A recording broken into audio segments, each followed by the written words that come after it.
하나님이 지나간 세대에는 모든 민족으로 자기들의 길을 가게 방임하셨으나 그러나 자기를 증언하지 아니하신 것이 아니니 곧 여러분에게 하늘로부터 비를 내리시며 결실기를 주시는 선한 일을 하사 음식과 기쁨으로 여러분의 마음에 만족하게 하셨느니라 하고 이렇게 말하여 겨우 무리를 말려 자기들에게 제사를 못하게 하니라. 유대인들이 안디옥과 이고니온에서 와서 무리를 충동하니 그들이 돌로 바울을 쳐서 죽은 줄로 알고 시외로 끌어내치니라. 제자들이 둘러섰을 때에 바울이 일어나 그 성에 들어갔다가 이튿날 바나바와 함께 더베로 가서 복음을 그 성에서 전하여 많은 사람들을 제자로 삼고 루스드라와 이고니온과 안디옥으로 돌아가서 제자들의 마음을 굳게 하여 이 믿음에 머물러 있으라 권하고 또 우리가 하나님의 나라에 들어가려면 많은 환난을 겪어야 할 것이라 하고 각 교회에서 장로들을 택하여 금식기도하며 그들이 믿는 주께 그들을 위탁하고 비시디아 가운데로 지나서 밤빌리아에 이르러 말씀을 버가에서 전하고 아달리아로 내려가서 거기서 배 타고 안디옥에 이르니 이곳은 두 사도가 이룬 그 일을 위하여 전에 하나님의 은혜에 부탁하던 곳이라. 그들이 이르러 교회를 모아 하나님이 함께 행하신 모든 일과 이방인들에게 믿음의 문을 여신 것을 보고하고 제자들과 함께 오래 있습니다. 네, 오늘 말씀은 방글라데시에서 사역을 감당하고 있는 윤피터 목사님, 왜 윤피터인지 직접 설교를 들으면서 말씀을 듣도록 하겠습니다. 할렐루야. 네, 반갑습니다. 네, 우리 방글라데시 알아요? 아니요. 알아요. 저 나라는 거의 다 몰라요. 제가 엘리베이터에서 우리 이런 옷을 입고 한번 딱 이렇게 내려오는데 이런 우리 초등학생이에요. 딱 눈이 마주쳤어요. 같이 엘리베이터 안에서 나 어디서 왔게? 딱 물어봤어요. 그러니까 몰라요. 요즘 애들 무관심하잖아요. 그러니까 몰라요. 그러면 이 옷 어느 나라 옷 같아? 저요. 그것도 몰라요. 한국 같아요. 한국 같아요? 한국에 이런 옷 입고 다녀요? 이스라엘 옷 같아요? 베트남 옷 같아요? 걔는 몰라요. 그러더니 알아맞혀봐. 태국? 필리핀? 뭐 이렇게 얘기하는 거예요. 그래가지고 아니야, 방글라데시에서 왔어. 그랬더니 방글라데시 그러는 거예요. 그래가지고 방글라데시 들어봤어? 들어는 봤는데 아는 거 있어? 아는 게 없어. 아무것도 없어요. 아는 게 없대요. 옛날에 어른들은 막 이런 얘기 했어요. 행복지수가 그렇게 강한 나라인데 높다며? 막 이러면서 방글라데시에 대해서 그런 식으로 들어봤다 그러더라고요. 방글라데시에 대한 몇 가지 상식. 인구가 2억 가까이 된다. 1억 8천만 원. 면적은 우리 한반도의 3분의 2 사이즈밖에 안 된다. 그래서 한반도가 우리 인구 따지면은 거의 6천만 되잖아요. 근데 3배가 넘는 거죠. 한반도보다도 작은데. 그렇죠? 그러니까 인구 밀도, 덴시티라 그러죠. 인구 밀도가 세계 1위예요. 이거는 이제 포멀한 옷이고요. 포멀. 그래서 무슬림이 90%예요. 그래서 무슬림들이 모스크에 기도하러 갈 때도 입는 옷이기도 하지만 명절 때 무슬림만이 아니라 비무슬림도 입는 옷이에요. 그러니까 힌두가 9%고 기독교는 0.3%밖에 안 되는데 이런 좀 긴 옷은 이제 번자비, 다 같이 해볼까요? 번자비. 네, 우리나라 한복 같은 그 번자비예요. 아까 얘기했죠, 왜 피터라고 하는지 했는데 피터가 이제 영어 이름이에요. 제가 미국에서 공부한 적이 있는데 그때 이제 피터라는 이름을 정했고요. 피터는 베드로죠, 그죠? 그래서 베드로보다는 피터라고 좀만 특이하게 하고 다녀요. 하여튼 피터를 방글라 말로 뭐라 하는지 알려줄게요. 다 같이 해볼게요. 삐돌. 귀엽죠? 그죠? 삐돌. 그리고 형제, 삐돌 형제. 그래가지고 형제는 바이라고 해요. 삐돌 형제 그러면 삐돌 바이라고 해요. 다 같이 해볼게요. 삐돌 바이. 제 거의 닉네임이에요. 방글라데시에서. 그래서 저를 만나고 좀 이제 친구가 되면 친해지면은 바로 저보고 삐돌 바이라고 불러요. 그래서 그리고 방글라데시는 무슬림권이니까 일단은 거기에는 이제 공동체성이 강해요. 그래서 서로를 그냥 바이바이 이렇게 합니다. 우리는 그냥 최성기 씨 뭐 이렇게 부르잖아요. 그죠? 네? 근데 거기는 씨라고 안 부르고 최성기 형제. 처음 봤는데. 그 사람들의 어떤 밀집성. 그래서 서로 친밀성. 그리고 그 용어부터 그리고 사람들 성품부터 막 그 하스피탈리티 그래서 환대하는 의식이 강해. 그렇게 하다가 막 저를 막 환대하는 거죠. 무슬림들이 저를 환대하는 거죠. 초대하고 막 하는데 하면서 어떤 사람은 저를 이제 무슬림에 대해서 어떻게 생각하냐 막 이러면서 끌어들입니다. 막 이런 영향이 있어요.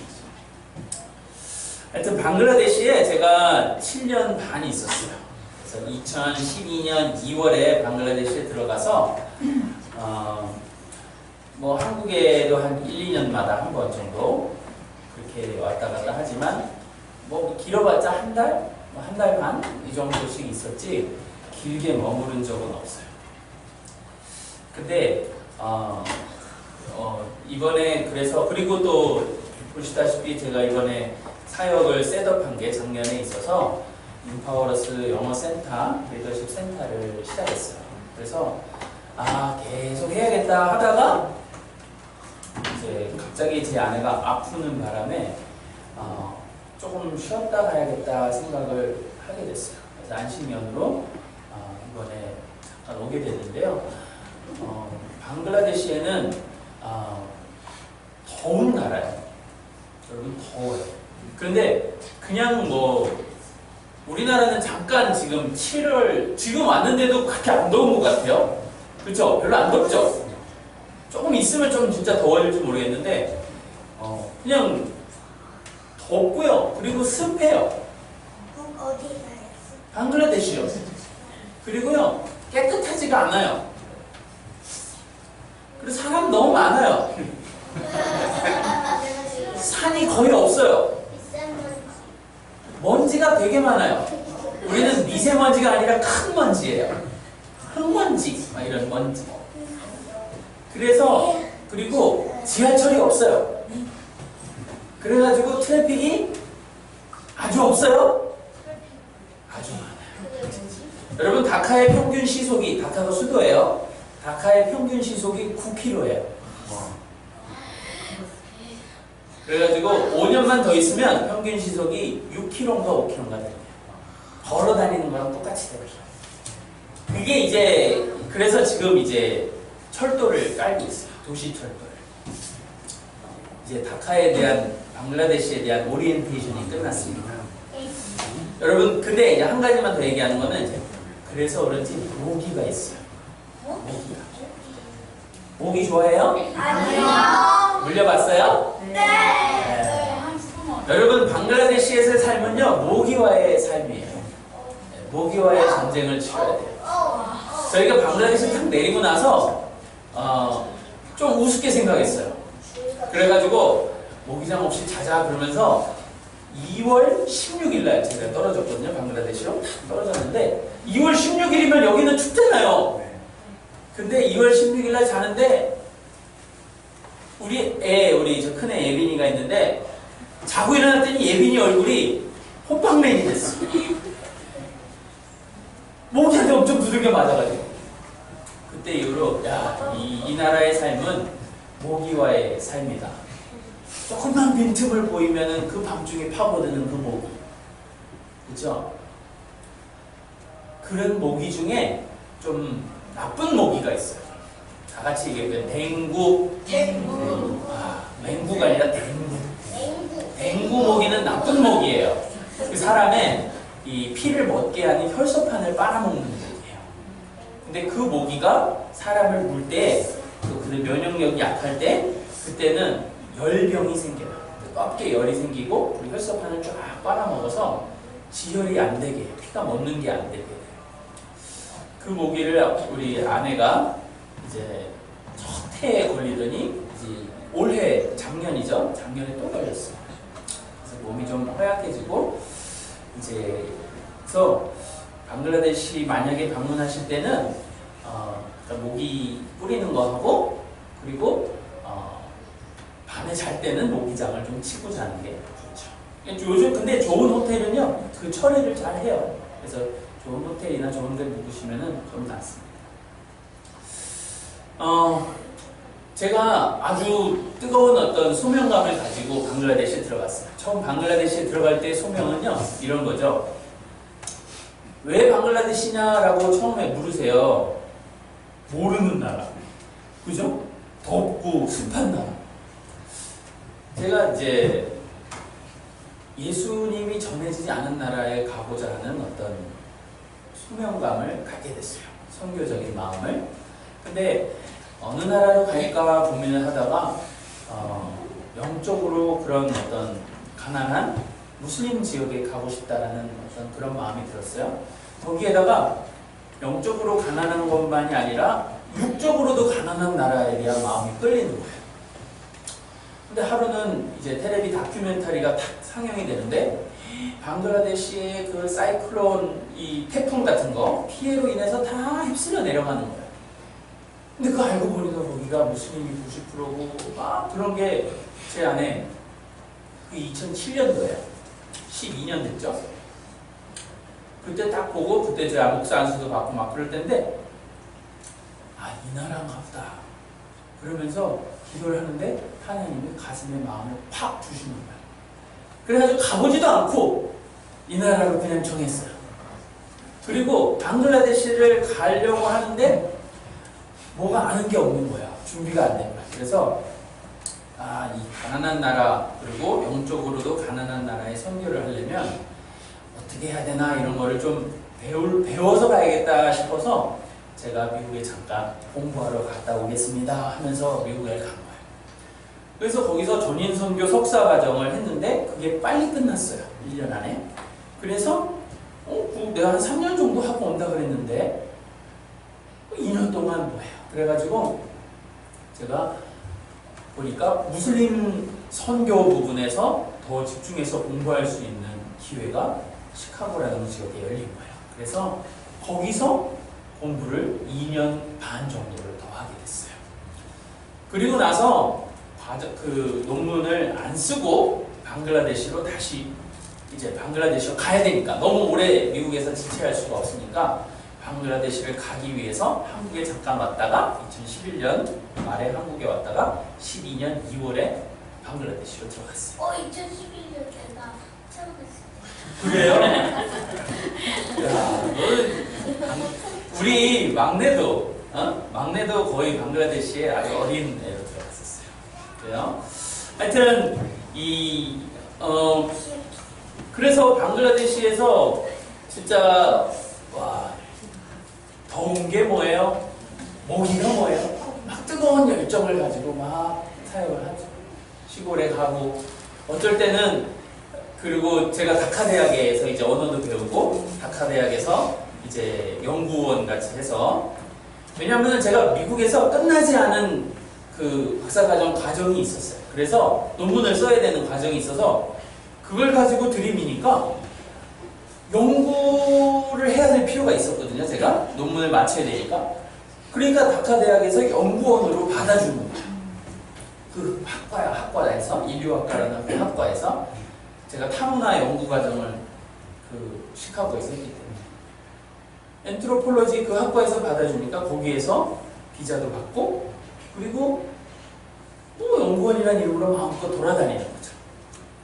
그러다가 이제 만난 사람들이 있었어요. 그 만난 사람들이 무슬림도 만났고요. 근데 무슬림에서 예수를 알게 돼서 기독교로 개종한 사람들을 알게 됐어요. 이제 그런 사람들을 하나하나 만나면서 사귀기 시작하는 거예요. 그러니까 제가 왜 그 사람들하고 사귀는 걸 기뻐했냐면 이런 사람들을 통해서 내가 이들에게 어떻게 무슬림들에게 전도하고 이 사람들이 어떻게 예수를 믿게 되는 과정을 알게 되면 제가 그들을 만나서 전도하기가 쉽잖아요. 그래서 그런 사람들하고 같이 사귀면서 삐똘바이 막 이러면서 같이 자기도 하고 시골에 한번 놀러 오라 그래요. 그 신자인데 신자만이 아니라 그런 사람 제가 만난 사람들은 가정교회를 하는 시골의 가정교회를 하는 목회자들이었어요. 그렇죠? 그래서 무슬림 개종자 목회자 교육하는 그런 이 선교단체가 있어요. SIM이라는 선교단체에서 한 30년 정도 전부터 이제 무슬림에게 초점을 두고 방글라데시 선교를 시작하고 있었더라고요. 그래서 그 SIM 선교단체의 그 선교 훈련, 목회자 재교육, 개종자 목회자 재교육하는 훈련에 제가 참여해서 합숙을 같이 했네. 그러면서 언어도 배우고 같이 언어도 배우고 이러한 사람들에 대해서 알게 됩니다. 그런데 사실은 제가 논문도 그런 사람들을 연구해서 쓰겠다고 제가 얘기를 해버렸어요. 제가 무슬림에서 기독교 예수 신앙을 갖게 된 사람들을 리서치해서 논문을 쓰겠습니다. 그러니까 이런 사람들은 제 사역의 목표이기도 하고 이런 사람들은 어떻게 보면 제 어떤 연구의 그것도 되니까 그런 사람들하고 많이 시간을 보내는 거예요.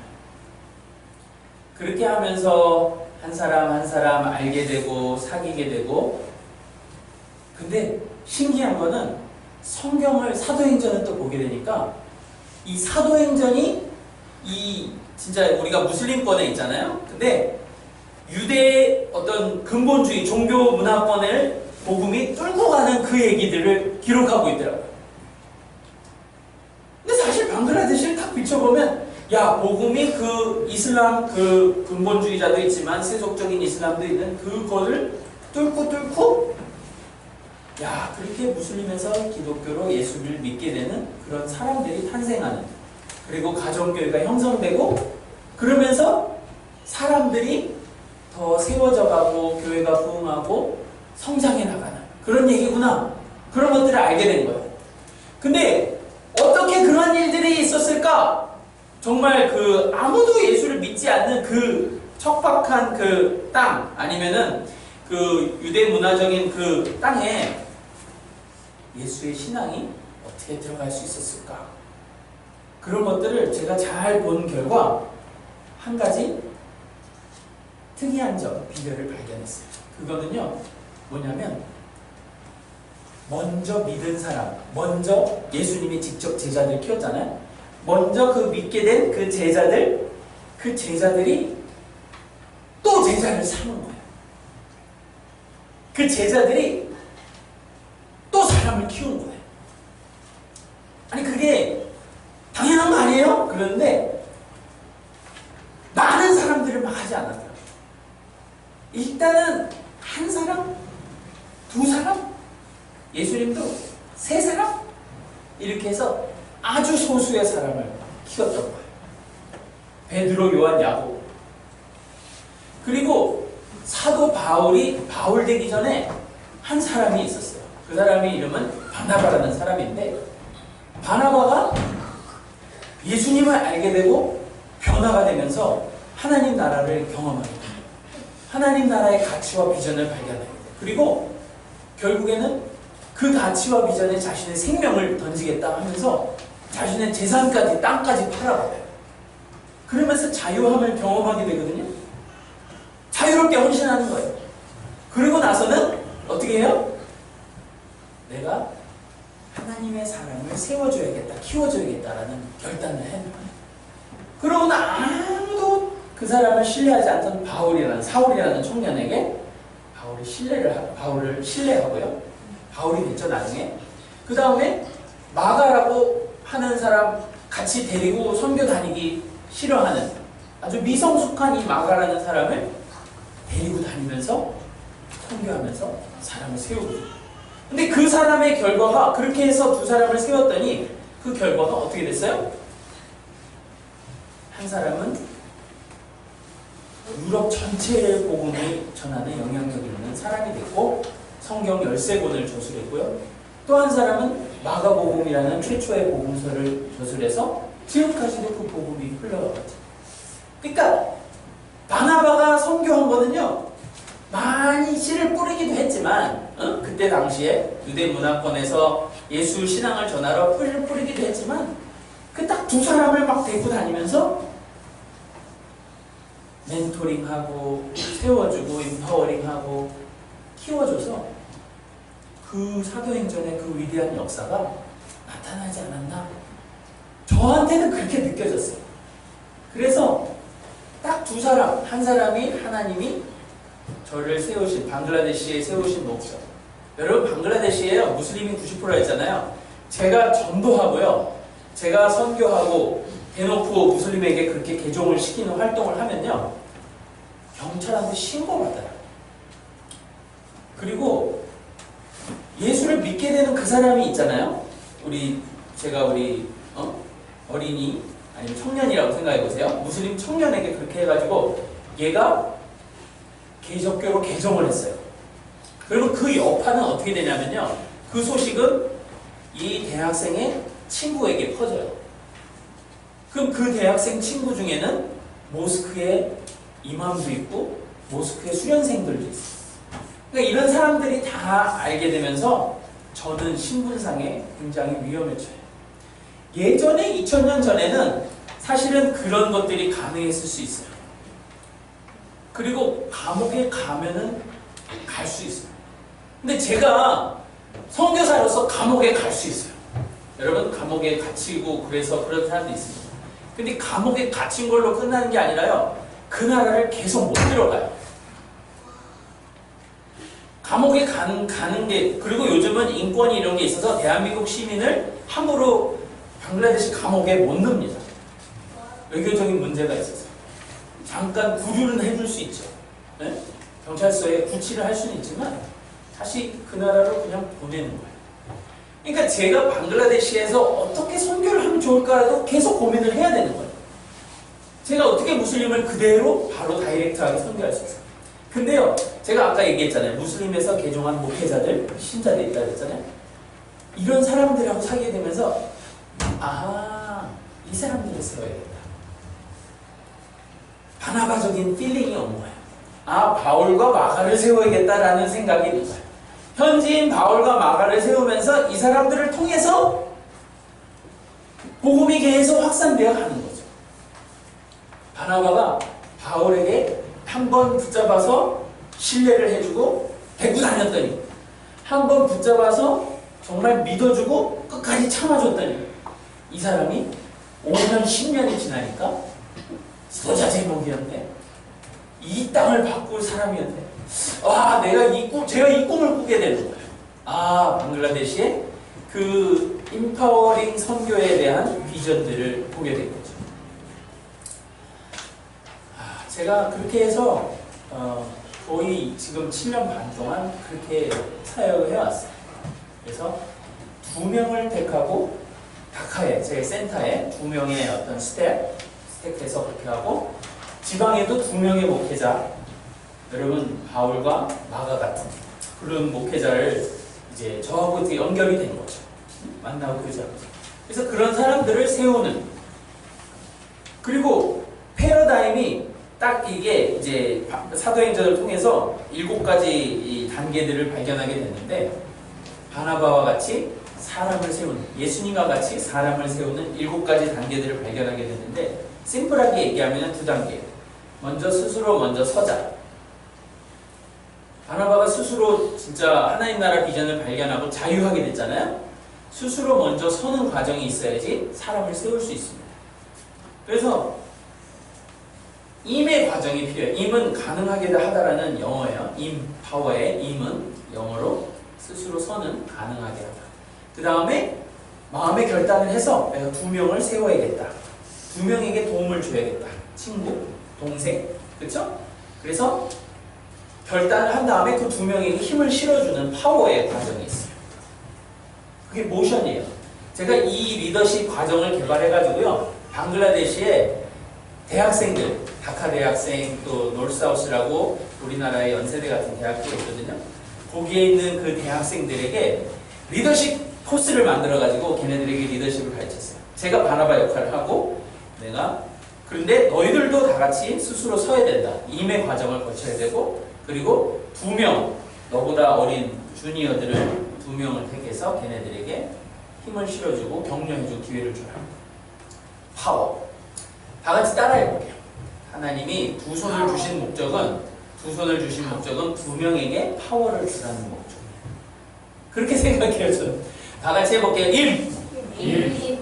스스로 서는 거예요. 스스로 서지 못하면 여러분 쩔뚝쩔뚝거리면요 다른 사람에게 도와주지도 못해요. 여러분 씩씩하게 설 수 있죠? 다 같이 임! 파워! 네, 양 옆에 있는 두 사람을 이제 딱 바라보면서 파워를 주는 거예요. 다 같이 임! 스스로 섭니다. 임! 파워! 양 옆에 사람한테 파워 주는 거예요. 마지막으로 앞에 있는 사람. 다 같이 임! 파워! 박수! 제가 여러분한테 파워 줬어요. 근데 여러분도 저한테 파워 주네요. 감사해요. 이런 거를요, 제가 한 4년 정도 전부터 막 이 말씀을 보고 또 사역하면서 개발해서 이 개종자들에게 또 일반 무슬림들에게 2가지 코스를 만든 거예요. 이제 신자들 리더십 개발 코스, 그 다음에 무슬림 대학생이나 글로벌 리더십 개발 코스. 그래서 그런 식으로 리더십 과정을 했어요. 근데 더 필요한 거는 세워줄 사람이에요. 얘네들을 제가 바나바 같은 역할을 했기 때문에 키워줬지만 끊임없는 바나바 같은 사람이 필요해요. 이 사람들을 세우려면.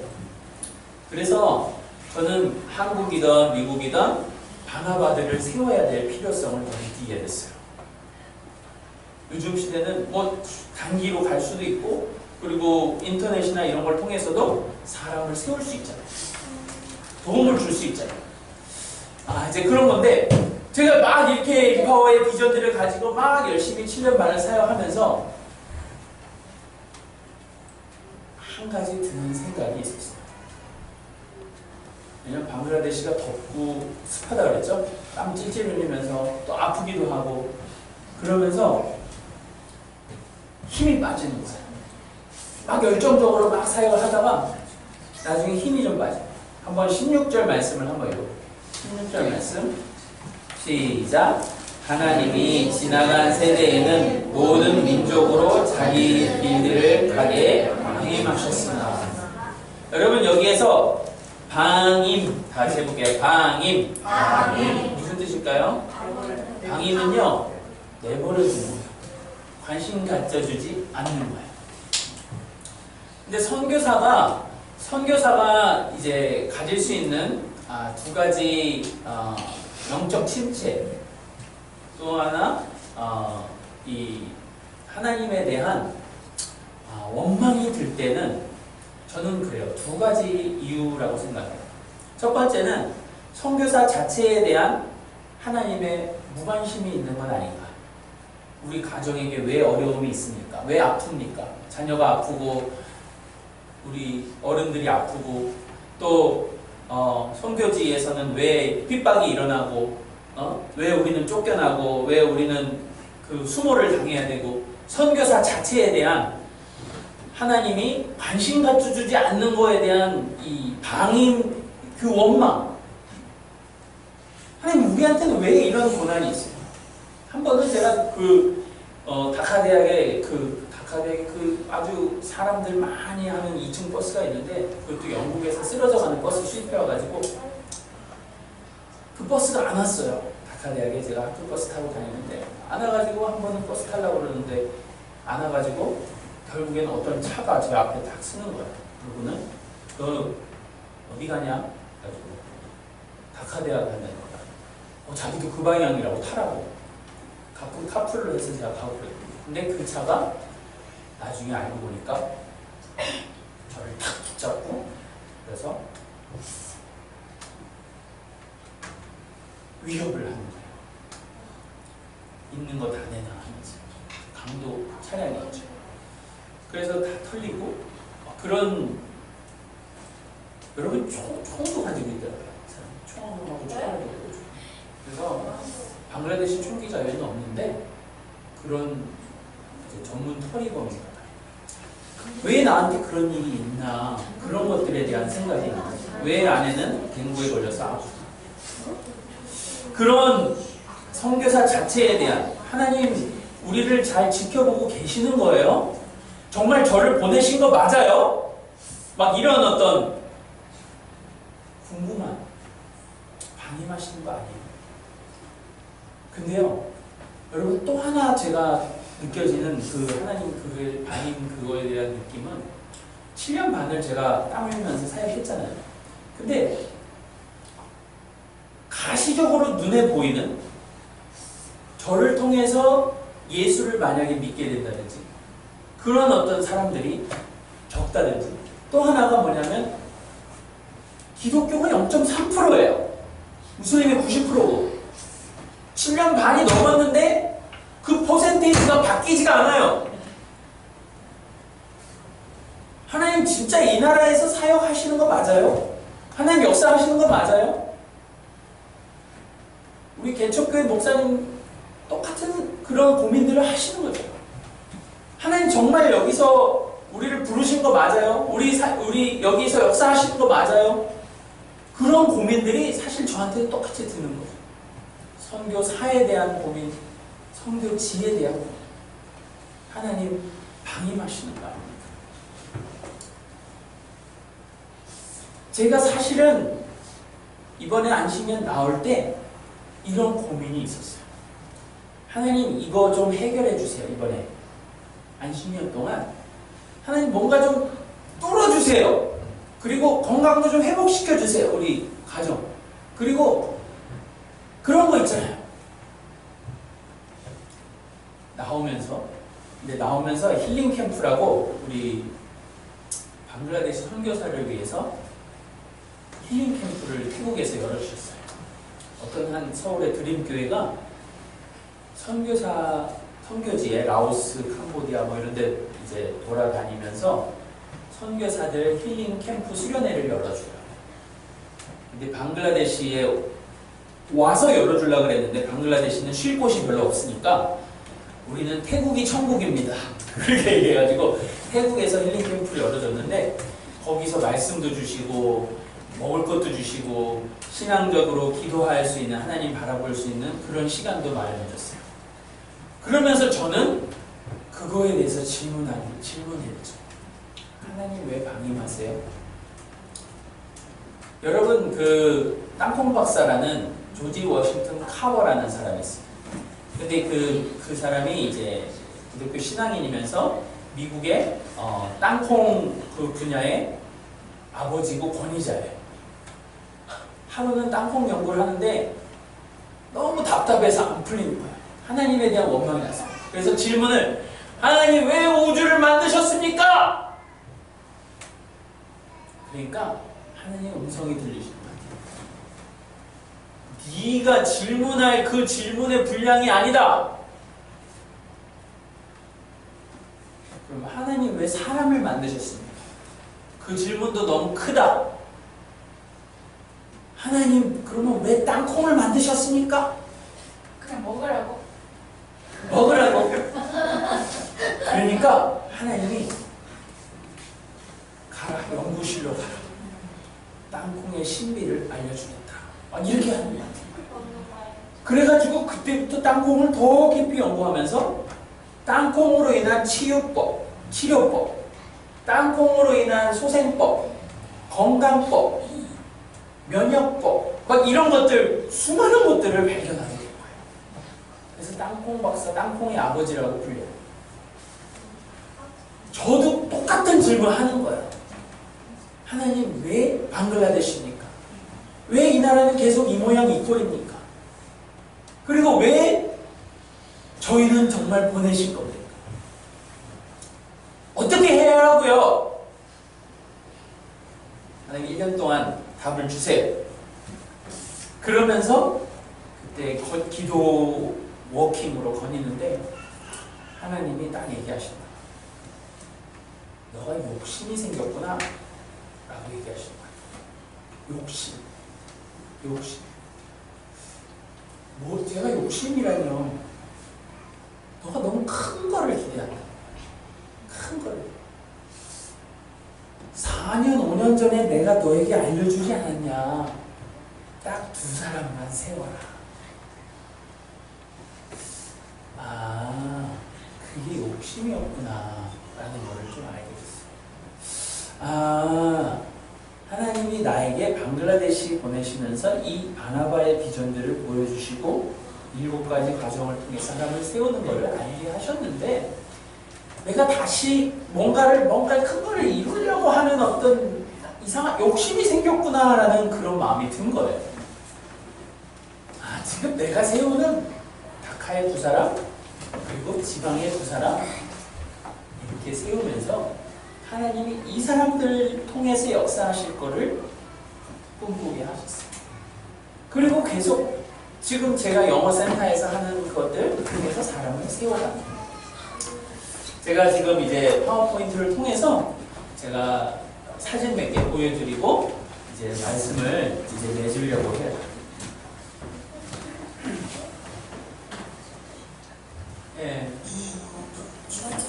이거는 아까 영상이었는데요. 파워포인트로 영상만 꺼주시면 돼요. 어떤 교회에서 만들어줬어요. 그래가지고 제가 그거를 그냥 제가 이 기술이 없어요 아직까지. 그래가지고 동영상 만드는 기술이 없는데 전체 화면을 하시면 돼요. 여기 이게 왔네요. 짠. 사진 몇 장 보여드릴게요. 이런 식으로 방금 여기 아까 제가 보여드린 얘기 나누는 게 있었잖아요. 짠 짜잔. 이렇게 사람들 무슬림 가정들에 가고요. 그리고 아까 얘기했던 바울과 마가 같은 이런 사람들이죠. 이렇게 무슬림 가정에서 태어나고 살아오다가 이 사람들은 기적적으로 예수를 만나기도 하고요. 어떤 진짜 바나바 같은 사람을 통해 성경을 소개받아서 하고요. 선교사를 또 만나기도 하고요. 이제 신앙에 수많은 여정이 있습니다. 가족에게도 쫓겨나기도 하고요. 그렇습니다. 리서치하면서 만난 사람들이 있고요. 저희 사역은 이렇게 영어와 리더십 센터를 작년에 세웠어요. 그래서 어린이들이 있고요. 그 다음에 이제 대학생 리더십 과정들 있고요. 그런 식으로 영어를 가르치면서 사람들을 만나고 섬기고 있습니다. 여기서 보면 이 아줌마들 있잖아요. 히잡 쓴 아줌마들. 이런 아줌마들에게 이제 제가 영어를 가르칩니다. 그래서 아줌마들에게 영어 코스를 만들어서, 한국에는 영어 가르치면은 20만원 정도, 15만원 막 이렇게 영어 학원비 들잖아요. 저희는 15,000원에서 2만원 정도 한 달에 그렇게 받습니다. 방글라데시 이제 월급이나 이런 게 거의 뭐 20만원 정도 그렇게 현지 보통 사람들 그렇게 하니까 진짜 막 10분의 1 그렇게 받아야 되는 거예요. 그래서 그래도 돈을 내고 배우게 하는 이유는 이 사람들도 뭔가 지불하면서 해야지 또 열심히 더 할 수 있고, 그리고 저희도 자립을 꿈꾸거든요. 그러니까 센터가 우리가 돈을 내지 않으면, 운영이 안 되면 진짜로 선교사가 빠지면은 완전히 폭삭 주저앉는 거잖아요. 그러니까 추구하는 거는 여기에서 제가 영어를 잘 가르칠 수 있는 교사를 양성을 해서 이 사람들이 그 프로그램을 운영할 수 있도록 하는 거예요. 그게 사실은 인파워 사역의 핵심이라고 생각합니다. 그리고 여기 또 왼쪽에 보면 가난한 사람들 있어요. 그래서 어린이들, 이런 사람들은 부모가 한 분이 없다든지 고아라든지 편부모, 아니면은 부모가 이제 인력거 있어요. 거기에는 자전거 인력거, 릭샤라고 하는데 자전거 인력거를 끄는 부모들이 여러 부모가 있어요. 그런 애들이 오전반에 10명, 오후반에 15명에서 25명 정도 가나안의 학교를 하고 있습니다. 그래서 가르치는 거는 국영수, 국어, 영어, 수학. 국어는 방글라예요. 여러분, 방글라가 그 나라 국어입니다. 언어 이름을 방글라라고 해요. 대시는 뭐냐? 나라라는 뜻이에요. 방글라를 쓰는 나라, 방글라데시. 그리고 외국인은요, 비데시라고 합니다. 비데시. 안일 삐자 써가지고 비데시. 진짜 비데시. 비데시. 그래서 영어를 저희 다카에, 저희 센터에만 하는 게 아니라 저희가 지방에 아까 2명의 바울과 마가라는 사람을 세우기 시작을 해서 2명이 집중하는데 2명이 더 생겼어요. 그래서 지금 4곳의 지방 공역센터가 있습니다. 그래서 거기에 사람들에게 초대합니다. 목회자하고 또 청년 영어를 가르칠 수 있고 운영할 수 있는 사람을 초대해서 영어를 저희가 트레이닝을 시켜요. 미디어 프로그램이 있거든요. 그래서 미디어 프로그램을 운영할 수 있는 교사 훈련을 해서 지방에도 무슬림 개종자라고 사람들이 핍박하고 터부시하다가 거기에서도 사람을 섬기는 일들을 하기 시작하면 영어를 가르치고 섬기는 일들을 하기 시작하면 이 사람들이 교회나 또 이 사람들의 사역들을 핍박하거나 거부하지는 않을 거라는 생각이 있습니다. 그래서 섬기는 일로 하는 거죠. 그리고 이제 제가 아까 얘기했던 바나바의 그 7가지 사람을 세우는 리더십을 여기 보면은 이제 1, 2, 3, 4, 5, 6, 7이 있어요. 그래서 7가지 단계를 통해서 아까 얘기했던 임의 과정이 1, 2, 3번이고요. 그 다음에 격려하고 힘을 실어줘서 함께 공동체를 세우는 것이 파워의 과정이에요. 그래서 영어로 제가 책을 썼는데 앙글라로 번역을 했어요. 그래서 출간을 했고 또 교재도 쓰고 있고요. 이게 이제 시골의 교회 모습이죠. 시골에서 이렇게 이제 같이 예배드리고 거기에 무슨 풍금 같은 거, 그 다음에 이런 이렇게 슉슉슉 하는 거, 뭐지? 탬버린 같은 거 막 이런 것도 있고 막 이래요. 전통 악기죠? 그렇게 해서 예배드리고 염소 목장 그리고 소 목장 이런 프로젝트를 하기도 합니다. 그 4군데 센터 중에 한 군데 센터에 그 목회자가 무슬림에서 기독교를 개종한 목회자인데 부모가 땅이 조금 있어요. 부모가. 그래서 그 땅을 부모를 개종자 목회자인데 처음에는 그 아들이 예수를 믿겠다고 하니까 안 좋게 막 그렇게 하다가 아들이 잘하니까 그런지 아버지가 좀 유하니까 그런지 인정해 줬어요. 근데 아버지는 아직까지도 교회에 오지는 않습니다. 근데 그냥 네 하고 싶은 거 해라 하는 거예요. 그리고 땅도 조금 떼준 거예요. 근데 그 목회자가 그 떼준 땅에서 어느 부분을 저희 법인을 세웠다 그랬잖아요. 인파워러스 법인에게 헌물을 했어요. 땅을. 그래서 그 땅 위에다가 이제 한국의 드림스 드림이라는 데다가 요청을 했더니 2천만 원을 학교 지을 자금을 후원해 줬어요. 그래서 지금 학교를 이렇게 세운 겁니다. 그리고 지금 한 분이 오셔서 이제 저희가 아버지 학교를 2년 전에 열었거든요. 무슬림 개종자 아버지 학교. 근데 그 개종자 아버지 학교에서 봉사자로 오신 분이 개종자 사역을 위해 써달라고 1,000만 원을 헌금하셨어요. 그래서 그걸 계속 가지고 있다가 이번에 거기에 땅에 소 목장을 짓습니다. 소 목장. 그래서 소를 사서 소를 키우고 그러면 거기는 돼지고기는 안 먹습니다. 무슬림 거기라서 슈퍼에 안 가요. 여러분 돼지고기 없는 세상을 생각해 봤어요? 삼겹살 없는 나라가 존재합니까? 여러분의 상상에? 네, 방글라데시 한국에 와가지고 삼겹살 많이 먹었어요. 1년 동안 많이 먹으려고. 하여튼 근데 소를 좋아하는 거예요. 여러분 한우는 마블링이 돼 있는 소프트한 고기를 아주 쳐주잖아요. 근데 방글라데시는 고기의 밀도가 높은 좀 단단한 고기, 그거를 비계가 뭐야 고기에 막 이런 거죠. 하여튼 그 고기를 잘 키워가지고 팔아서 그렇게 자립할 수 있는 그 구조를 시스템을 만들 생각이 있는 거예요. 그러면은 학교 운영비 같은 게 나올 수가 있죠. 그리고 그 목장 비즈니스가 잘 되면 그런 네 곳의 센터들이 자립해서 운영할 수 있고, 또 한 곳은 여러분 또 한 곳은 그거를 해요.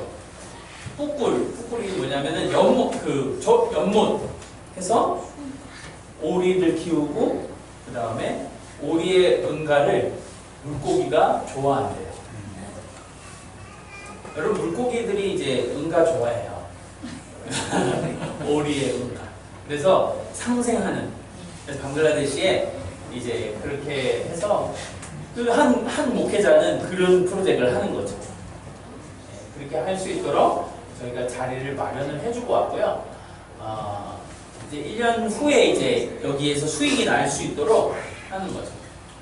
여러분 방글라데시는 희생제사 명절이 있습니다. 1년에 한 번마다 구약에 우리가 막 각을 떠가지고 막 그거 했잖아요. 그런 것 같이 희생제사 명절이 있는데, 그때는요 방글라데시 곳곳에 거의 집집마다 피가 보여요. 소를 잡으니까 집의 마당에 피가 막 흥건합니다. 왜요? 소를 잡으니까 직접 왜 가서 잘라요? 잘라요. 왜냐면은 이 피를 드리는 게 뭐라고 생각해요? 피의 제사를 드리는 게 자기의 죄를 누그러뜨린다라는 생각을 가져요. 그래서 모스크에 이맘이 와서 칼질을 해줍니다. 그리고 그 모스크 이맘한테 돈을 조금 주기도 하고, 그리고 거기에 이제 칼질할 때 좀 주문을 좀 외워달라고 얘기를 합니다. 무슨 주문? 우리 애들은요, 윤예빈, 윤비전, 윤샬롬 이렇게 3명이 있는데 이런 애들까지도 잘 해결되게 해주세요. 막 이런 식으로 부적 같은 어떤 그런 미심적인 그런 것들이 같이 존재하는 거죠. 그래서 그때 소를 팔면은 가격이 잘 쳐주는 거죠. 그래서 1년 키워서 2배로 판다, 이런 전략입니다. 아까 말씀드린 2명의 사람, 이제 여기 오른쪽에 있는 이 사람들이 이제 시골의 2명의 사람이에요. 방금 이 사람 거기에 이제 학교를 지은 거고요. 이제 바울과 마가 같은 사람이고요. 여기에는 이제 저희가 다카 센터에 키우는 영어도 가르치고 오픈스쿨, 가난한 애들 스쿨을 가르치는 그런 학교입니다. 제가 여기에 이제 한 형제, 이 형제 얘기를 잠깐 하고 마치려고 해요.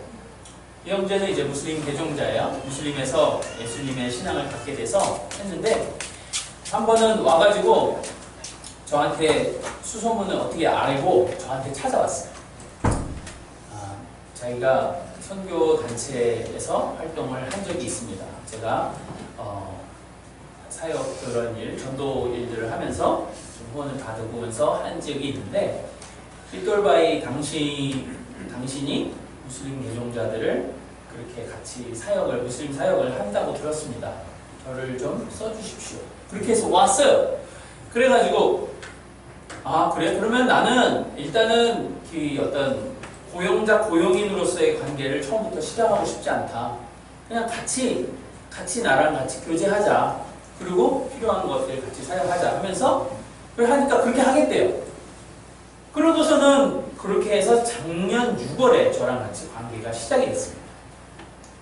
그러고 한두 달을 있다가 또 이제 우리가 법인 설립을 같이 하는 거를 같이 이 사람이 와서 셋업을 하고, 또 좀 있으니까 저희가 센터를 세웠죠. 센터링, 데코레이션 하고 막 이런 것들을 같이 하겠습니다. 근데 한 번은 제가 뭔가 일을 시켰는데 그거를 빨리 안 했어요. 그리고 왜냐면은 저기 보고를 해야 되는데, 선교지 상황을, 그리고 거기에 상황을 보고를 해야 되는데 거기를 좀 그걸 알아오라고 그랬는데 알아오지 않은 거예요. 그리고 이메일을 쓸 때 그냥 자기 용무만 딱 쓰는 거예요.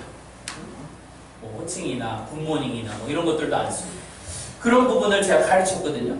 근데 그게 그 사람한테 기분을 안 좋게 했나 봐요. 나한테 안 좋은 소리, 내가 그렇게 안 좋은 소리 들어본 적 없는데 막 이런 식으로 밤중에 문자가 왔어요. 그만하겠습니다. 그리고 그때가 한 20일 정도였는데 20일치 월급을 계산해서 주십시오.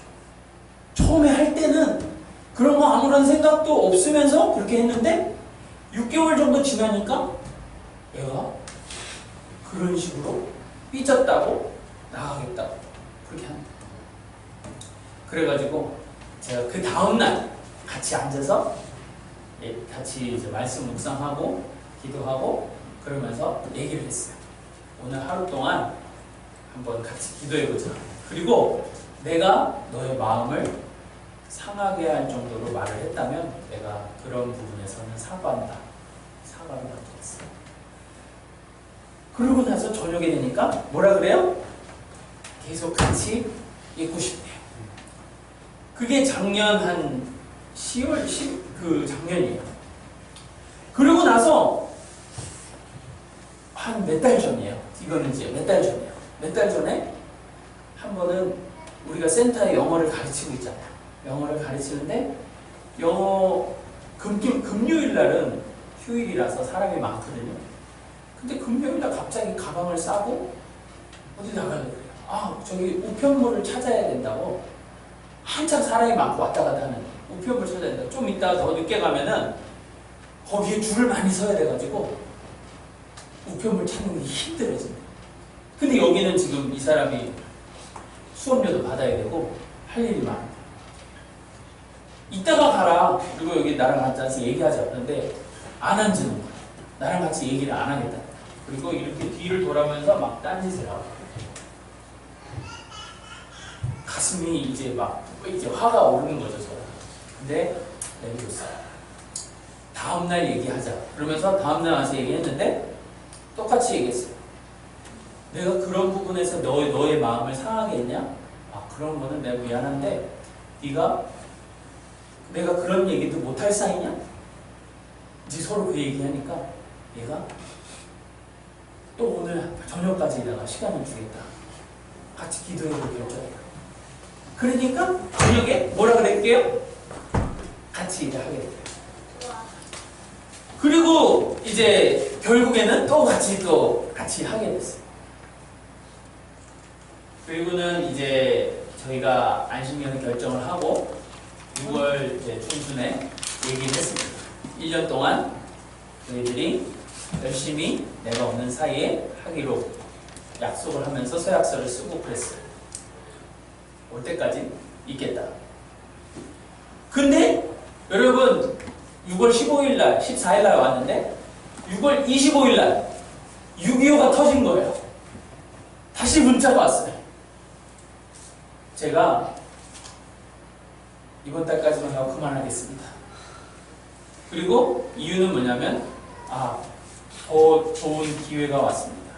어떤 한 교회에서 사역의 자리를 나한테 주는데 월급도 2배 가까이 막 준다고 합니다. 그리고 제가 미디어 그런 부분에 하고자 하는 열정이 있는데 미디어 연수도 보내준다고 합니다.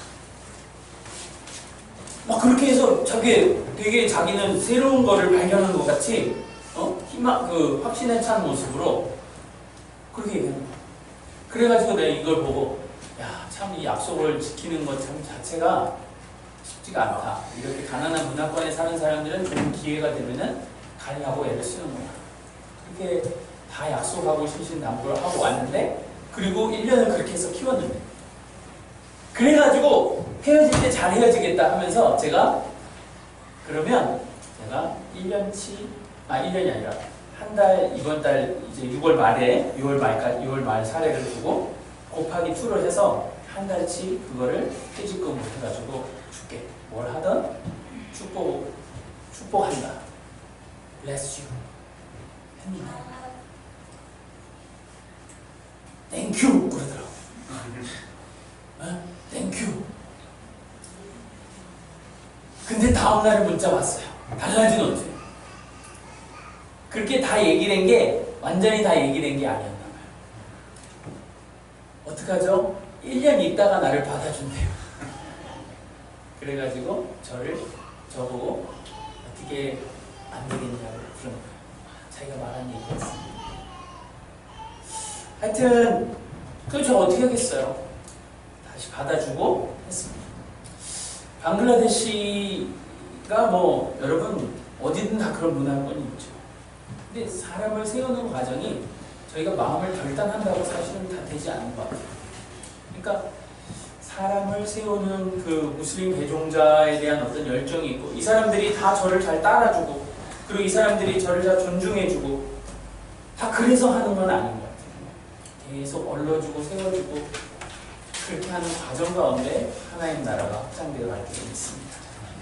사랑하는 성도님들 안에 그런 인파워링의 은혜와 축복된 만남이 있기를 원하고 또 방글라데시를 위해서도 기도해 주세요. 같이 기도하겠습니다.